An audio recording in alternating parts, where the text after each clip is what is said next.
မင်္ဂလာပါရှင်ဒီနေ့မှာတော့ကိုတို့ရဲ့ညီလေးကြီးထွားဖွံ့ဖြိုးရန်စားတောက်သင့်သည့်အစားအစာ25မျိုးကိုပြောပြပေးသွားမှာဖြစ်ပါတယ်အစီအစဉ်လေးမစတင်ခင်မှာ channel လေးကို subscribe လုပ်ပေးသွားဖို့တောင်းဆိုလိုက်ပါရစေနော်အင်္ဂါကြီးထွားဖွံ့ဖြိုးရန်စားတောက်သင့်သည့်အစာများ1စိတ်ရိုးချင်းစီကိုတိုးပွားစေပြီးတုတ်ခမ်းတုတ်ကျဲယောဂါကိုပျောက်ကင်းစေပါတယ်2စိတ်လက်အိုလူလက်ဥ၏လှုပ်ဆောင်နိုင်စွမ်းအားကိုတိုးမြင့်စေပြီးအထွေထွေသောကာမကိစ္စတို့ကိုအကျိုးပြုသည်3စာကလေးတုံ့လွတ်မြန်ခြင်းကိုပျောက်ကင်းစေပါတယ်4ခိုသားတုတ်အားမကြာခဏပြန်လည်ပြည့်စေပါတယ်5အုံနောက်မျိုးမျိုးလူကိုဝဖြိုးစေပါတယ်တုံးနှင့်တို့ကိုပွားစေပါတယ်6ဂျူးမြစ်လိန်နံအကျိုးများကိုတန်မာစေပါတယ်တုံ့လွတ်မြန်ခြင်းအိမ်မက်နှက်ရောင်၍တုတ်ထွက်ခြင်းယောဂများကိုပျောက်ကင်းစေပါတယ်9ကျွတ်နာပေါင်းရွက်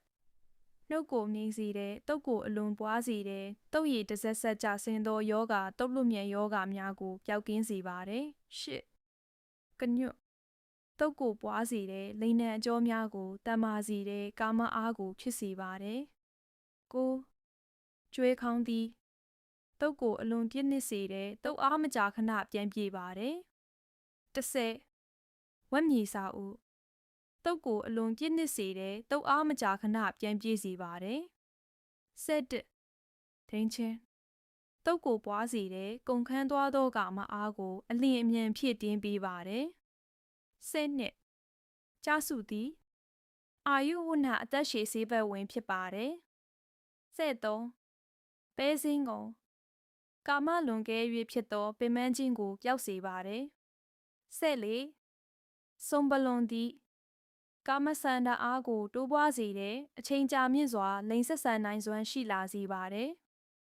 15တီဟိုစေစားတောက်ပြီး2နာရီကြာတွင်တုတ်အားတိုးလာစေတဲ့တုတ်ပြည့်နှစ်စေပါတယ်16ဘာဒန်စေစားတောက်ပြီး2နာရီကြာတွင်တုတ်အားတိုးလာစေတဲ့တုတ်ပြည့်နှစ်စေပါတယ်19ဖီကျန်းနှပြောအမေ့ပျော်ပျော်ကိုပြားရည်နှင့်စားပါကပန်းတေပန်းညူယောဂပျောက်ကင်းစေပါတယ်18ရုံးမတီသည်လိန်တံပြော့ခွေခြင်းကိုပျောက်ကင်းစေပါတယ်19ရွှေကစွန်းဦး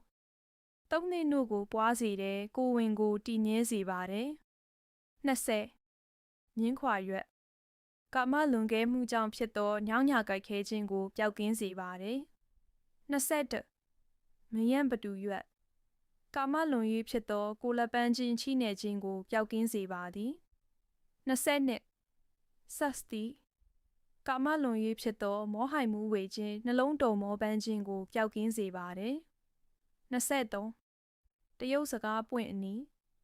ကာမလွန်ကဲ၍ဖြစ်သောကိုလက်ကိုက်ခဲခြင်းမူးဝေခြင်းများကိုပျောက်စေပါတယ်24ကျက်သွန်ချူဦးကာမဆက်ဆံလိုသောဆန္ဒကိုမကြာခဏဖြစ်စေတဲ့အိန္ဒိယ၌စာဒူးယောဂီများသည်သမထကျင့်နေစဉ်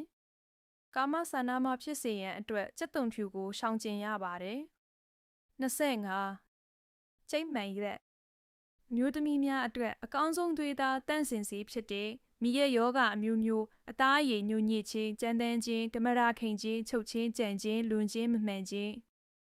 စင်ဝက်ချံများတင်းတိတ်များအမဲဆက်များအသားသီးများထွက်ခြင်းညက်ကွင်းညိုခြင်းညက်တောင်ကျွတ်ခြင်းနှက်ခမ်းပြခြင်းစပင်းကျွတ်ခြင်းကိုဝင်အစိတ်တက်ခြင်းကိုဝင်မရခြင်းညုံခြင်းအစရှိသောအမျိုးသမီးကိစ္စအဝဝတို့အတွက်အလွန်စွမ်းထက်သောအပင်ဖြစ်ပါတယ်ရှင်